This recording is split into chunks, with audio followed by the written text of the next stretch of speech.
Kevin Kietzman is in the house wrapping up the week, and I'm sitting up a little straighter, sucking my belly in, pushing my chest back, making sure I don't want to be judged. You are. How often do you work out?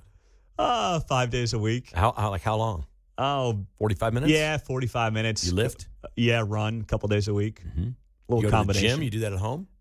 Gym, yes, on the way home. It shows. Well, thank you for that. Yeah. But I just don't want to be judged. I don't go to the gym, but I don't lift. I used to like to lift a little bit, but, the joints just, sometimes you just get too much But here's the thing. You look, I think, better and younger than you did at the end of your other radio career. Yeah. Is that a fair assessment? I'm living a healthier life. Yes. I don't have the stress I had when there were 40 employees and everybody in my office asking for crap. Yeah. You know what I'm talking about? Yes. I've got an idea. But, I mean, listen, man, it goes to show you, right? Age is just a number. You look better than you did 10 years ago. Just a number. Jessica's a big part of it. She cooks well. I've learned a lot about food. We have more time to be serious about it, and it's great. Everything else used to just be on the run. What's the biggest change? Food, diet. Seriously, it's just, we exercise about the same, but the diet's just completely changed, and it's not bad. I'm not some freak. We're not vegans. It's nothing like that. I had a steak too. I actually had 2 steaks a couple nights ago. They were smaller ones, but they're fantastic. We eat good food, but we don't do the junk stuff. Like, you guys know this, man. When your kids are young, you're on the run, and sometimes you just got to drive through. Yeah. And there you go. And what are you having? Burgers, fries, all that stuff. Well, I started out in TV, driving around in the news truck mostly in the 90s, and there was no going back to the station for like hours. Everything was drive-through food, so I just kind of learned that culture. And I lived that for a long time. You cannot do a fast food culture. It's fine once a week, whatever, but you can't do it. I did it for a long time. It's just terrible for you. Mm-hmm. So if I told you this week would have resulted in you being on Drudge and Daily Mail and all these websites and New York Post and Outkick, would you have ever predicted this based on what caused it? No, not on that. No, if you just said, hey, something's going to happen this week, I'd like, okay, what stupid thing did I say on KCMO radio to get fired? And then I'd be like, then it would be everywhere. Yeah. And the TV crews would be out here, all the local news. No, not 34 minutes into a podcast on about a 3-minute commentary that was not a throwaway. It was planned. Yeah. I planned it out. It was part of the show. It wasn't like, hey, I was just riffing or something. But it was not a big part of the podcast. Like, this thing was 34 minutes in. I thought about on Sunday when I saw the pictures, I thought, well, maybe I should lead with this. This is a big deal. The season's getting ready to start. And then I thought, you know what? It's Patrick Mahomes. He's the best I've ever seen. How hard can you be on a guy that's been this great, right? And the best in our town. Let's just give him a little bit of a break. So I buried it 34 minutes in, only did 3 minutes on it. But nobody that even heard about it or reported on it got any of the context that the commentary was. He's basically said in the offseason, I'm going to get in shape. We're refocusing on everything. And we're going to come back with a vengeance. Well, he hasn't. He hasn't refocused anything in the offseason. That's fine. He's a great dad, a great husband, a great family man, a great quarterback, a great Kansas City, and all those things. But I've yet to meet a human that's 100% perfect. And he does get paid $500 million. And his job is to be the best quarterback he can be. And I think he's going to get in shape at camp, which is what players used to do all the time. I don't think it's going to be a problem come September 14th when they have their home opener here at Arrowhead. But I just don't understand it. I don't understand saying you're going to be something and then not. If he wants to be known as the most body fat of any quarterback in the NFL, just own up to it. I've offered up a nickname for him. He could be the thicker flicker. That's fine. If he wants to be that guy, that's great. But his trainer and him are saying we're going to be the fattest quarterback in the league. 15% body fat. We'll top every other starting quarterback. That's their goal for him. Apparently it's worked. It's worked so well. How many quarterbacks are copying it? None. Yeah. None. Trying to think. Yeah. Nobody's you would copying know the answer. Yeah. You looked it up. His trainer was like, hey, name a quarterback with a six-pack abs that's won a Super Bowl or going to Hall of Fame. I'm like, Jalen Hurts? Last February? That guy's ripped. Yeah, he is. There's a bunch of them that are. Lamar Jackson? Mm-hmm. Jaden Daniels, the new Commanders quarterback? They're everywhere. Yeah. Joe Burrow? You guys looked at this guy? Now, let me ask you, is there something to be said? You've obviously covered these athletes your entire career. Mahomes is 6'2", maybe 6'3", sure. Right? I mean, I'm 6'1", 180.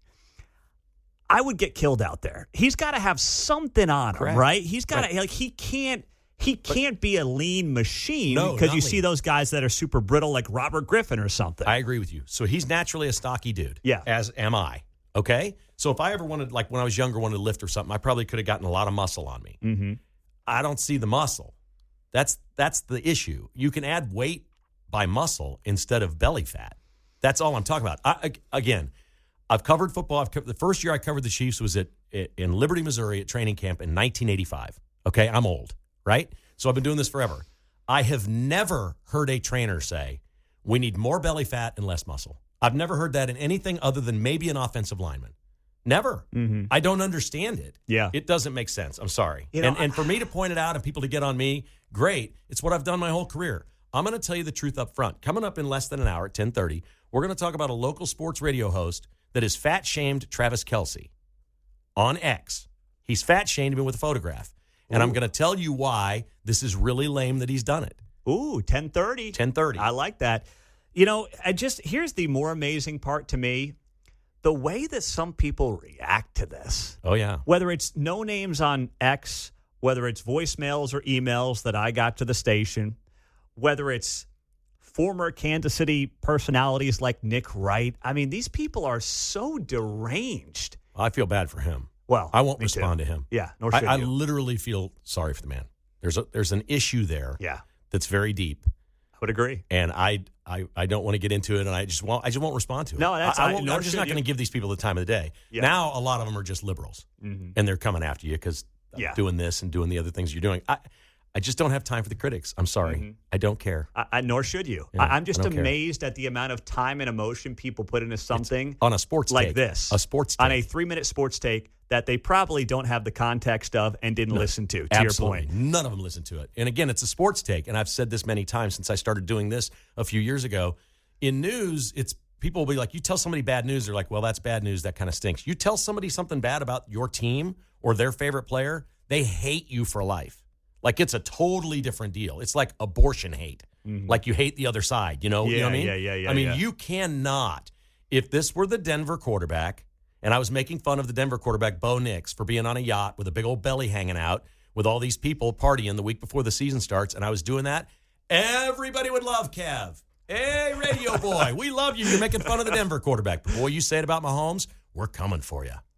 So, big weekend coming up, by the way. We've got Mets in town. I'll be there tomorrow. Royals are suddenly playing some great baseball. Mets are struggling. They lost 2 or 3, got swept in a doubleheader yesterday. You going out to any of those games? I've been out. I don't know if I'm going this weekend. Definitely not tonight. I've got a thing we're doing tonight. But I would like to get out. The Royals are playing well. They're playing fun. I know that you grew up a Mets fan. Can you just give us one win this weekend? The Royals can't get swept. Oh, you kidding me? I'm worried that we'll get the one win. You know, it's the Royals, right? I know, but the Mets have not been playing good baseball here. It changes everything at the Royals. They just got a sweep. They have to at least win one. I know that's a low bar. They got to win a game this weekend. I think tonight's a great opportunity. Mets had a doubleheader, traveled from Baltimore last night, and Royals had the day off yesterday. Interesting side note, Michael Walker's pitching tonight with his 6-pack abs. He has the same trainer as Patrick Mahomes. Is that right? It's the same guy. Michael Walker. Yes. By the way, the big mistake, we got 30 seconds here. The big mistake, the trainer responding to you helped blow this thing up. Well, that's the only thing that did it. It never happens without the trainer. He has deleted his posts. He's blocked me. I can promise you the Chiefs shut him down, and there's a problem at Arrowhead because they want Patrick Mahomes to get rid of that guy. I just guarantee you. I know how they operate. Yes, that Stroop guy, that's the guy in trouble, not me. Yeah. He should never have done what he did. He was wrong. Yeah, well, he helped just get this thing to the next level. And that's the last thing he should have wanted to do. Exactly right. He's got Patrick Mahomes as a client. Get off social media. I mean, what do you need to prove, dude?